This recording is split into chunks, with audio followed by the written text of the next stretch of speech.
สวัสดีครับก็มาอยู่กับช่องโกนัดดินด่วนอีกเช่นเคยครับวันนี้วิ่งงานเมาครับงานเมาก็จะโตโคกขึ้นมาอีกนิดนึงครับ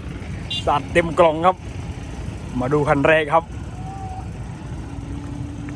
มาดูคันแรกเต็มกล่อง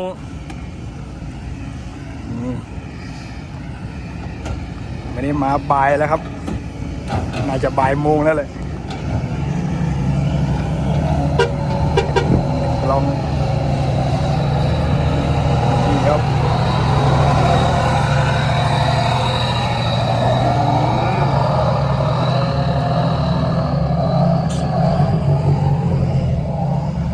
เต็มกล่อง8 ตักปกติใช้4 ตักครับวันนี้จัด8เรียบร้อยแล้วครับโอ้โหเดินกลับคืนครับโอ้โหเดินกลับคืนทันหรือเปล่าครับโอ้โหไม่ทันครับมีช็อตเด็ดแล้วหนึ่ง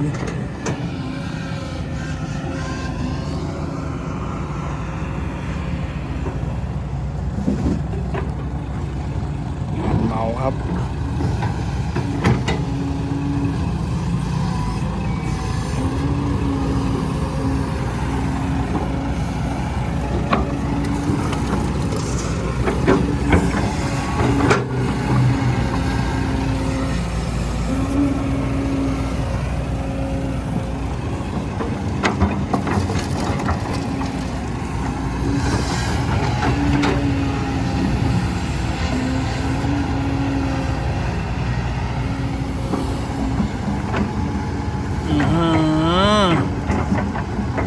เต็มครับ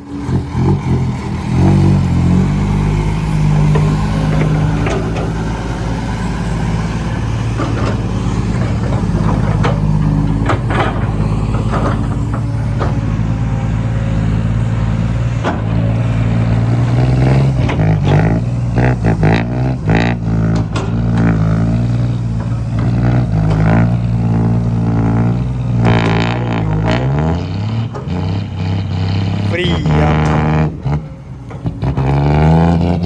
ท่าทางมันจะไปไหวครับแต่ฟรีครับเนื่องจากฝนตก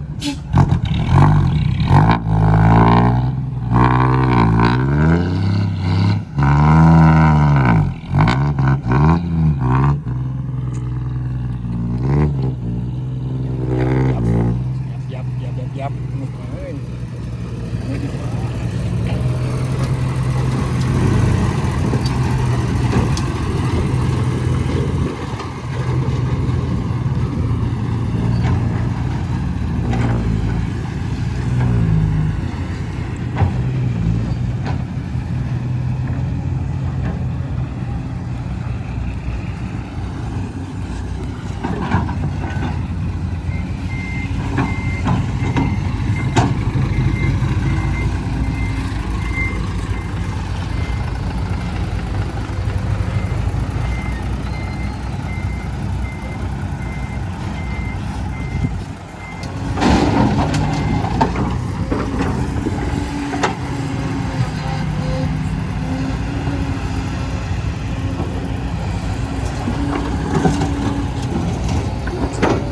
อันนี้ไม่ได้ครับฝุ่นเข้าตา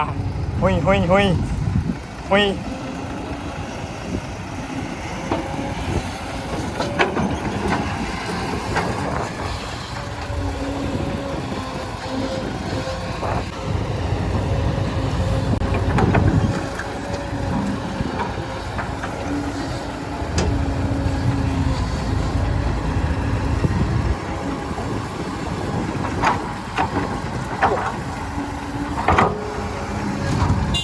โอ้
กลิ่นคลาดเลยครับ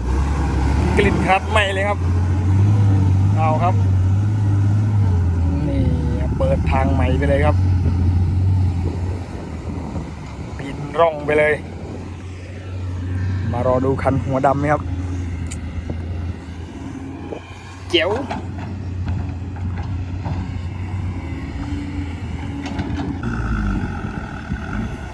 ออกตัวมาแล้วครับ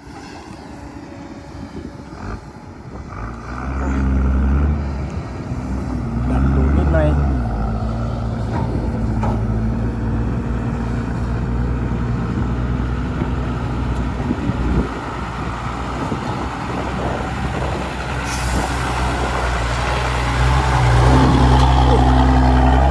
เดินไหนเจริญเลย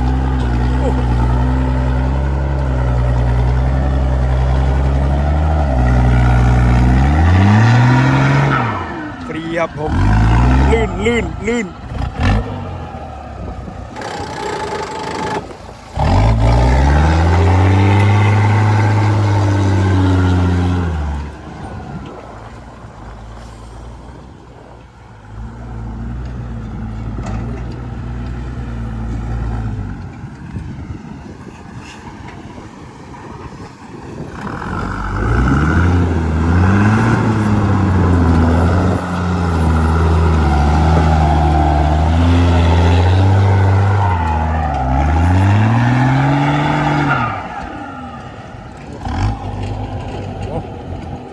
หอนเลยครับ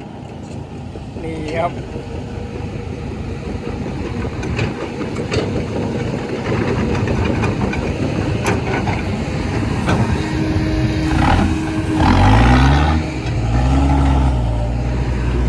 เรียบร้อยครับ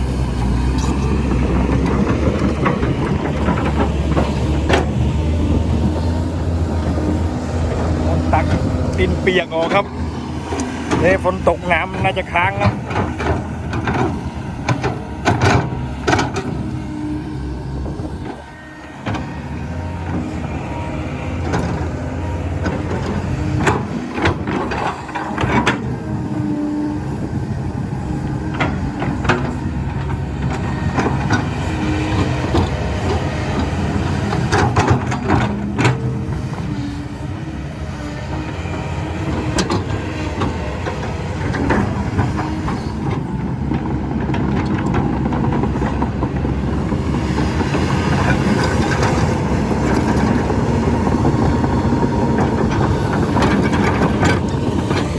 ย่ำทางก่อนครับเดี๋ยวมารอดูคันต่อไปเลยครับย่ำทางครับทางก่อนครับเดี๋ยวมารอติดตามคันต่อไปครับผม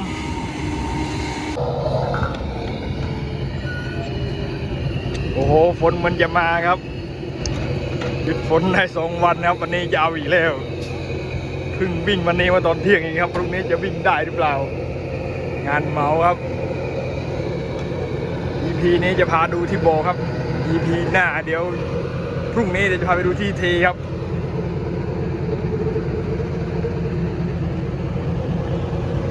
ของเพิ่ม3 ไม้ครับของ3 ไม้ครับงานเมา EP นี้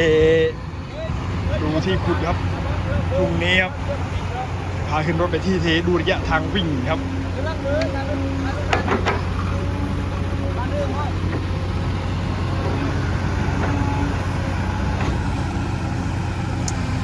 เหมือนจะฝนเลยครับพี่น้องครับ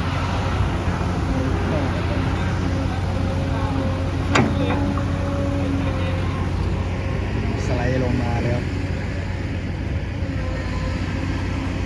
ฝนตกขอบสไลด์ลงมาเลยจัดหนักจัดเต็มครับน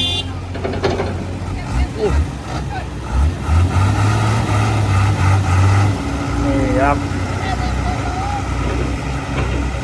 สายเบรก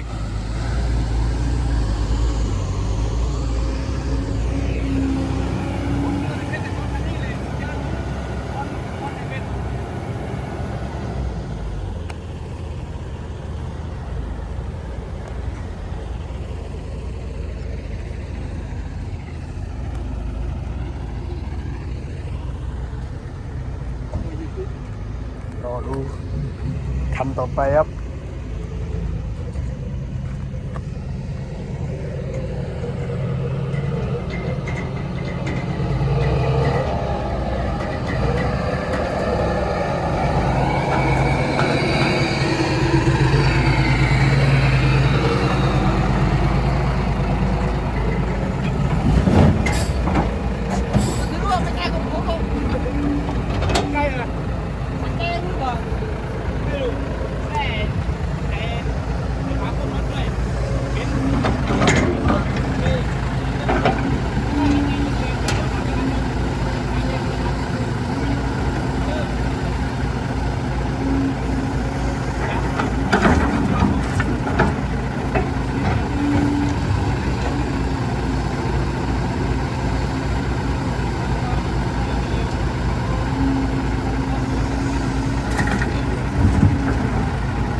นี่ก็เวลาประมาณ4 โมงเย็นแล้วครับ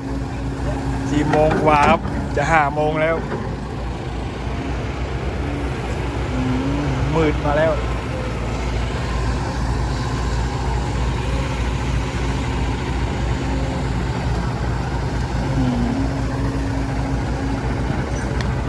โอ้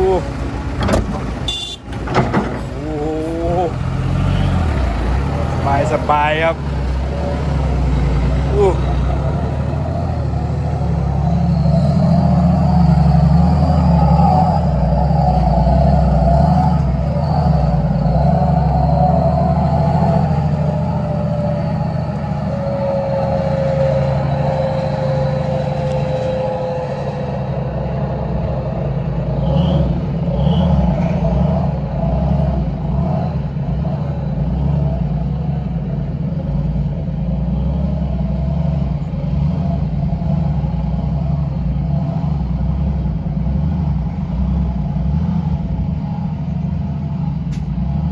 ก็เริ่มจะอยู่ตัวแล้วครับจากเมื่อเช้ายับครับเดี๋ยวมารอดูคันต่อไปครับ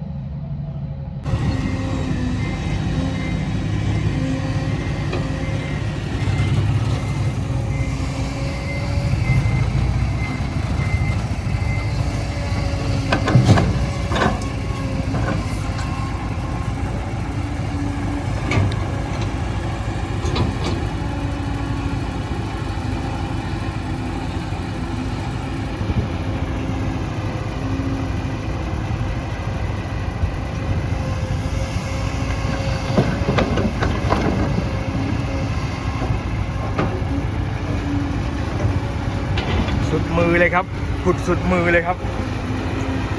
โอ้โหเกือบถึงชั้นหินนะครับ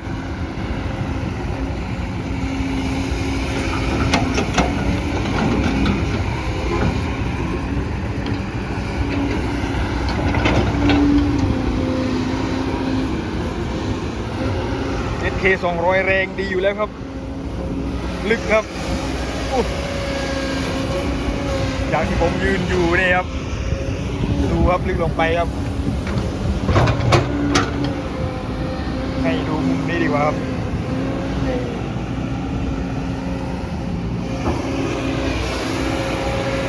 ถ้าตกลงไปเนี่ยไม่ต้องสืบเลยครับ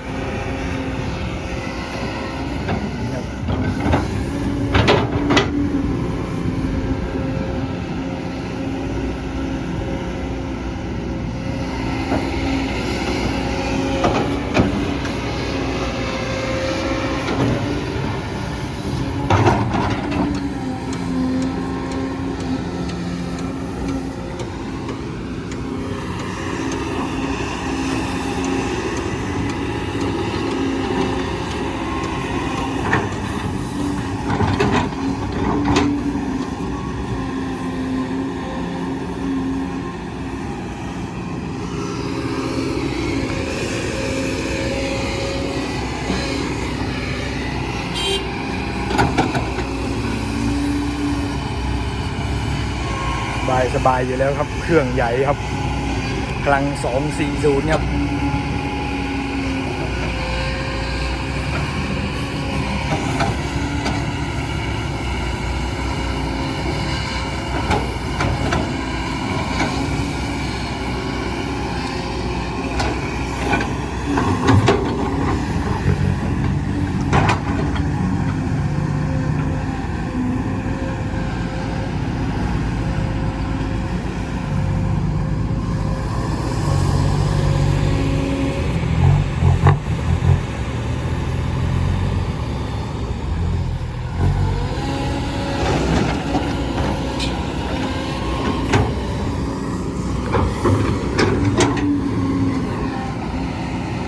เดี๋ยวครับ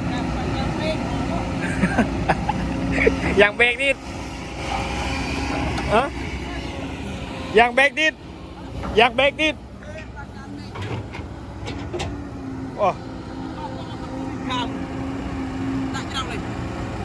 นับเบามันเรียบแต่ประมาณจากประมาณวะ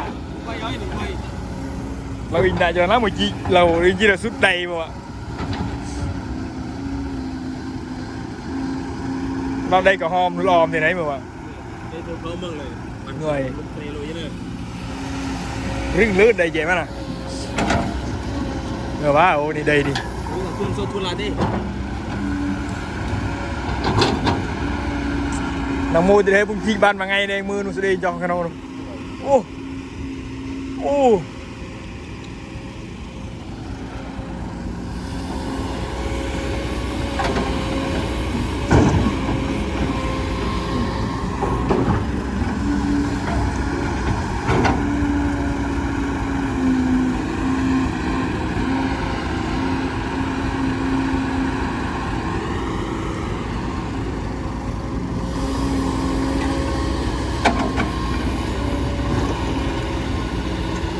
อาจเด็กกันไทยเลยนะเด็กกันไทยมั้งเหมือนยำเคลี้ยเด็กกระไว้เมียนเด็กเลยลูกการตัววิ่งมัน อ๋อ อันที่วิ่งกันอ่ะ เล็กได้ตัดมูโอ้โอ้โอ้อาจจะนำrồi tin nhoi em cho anh tâu đi rồi tin nhoi nè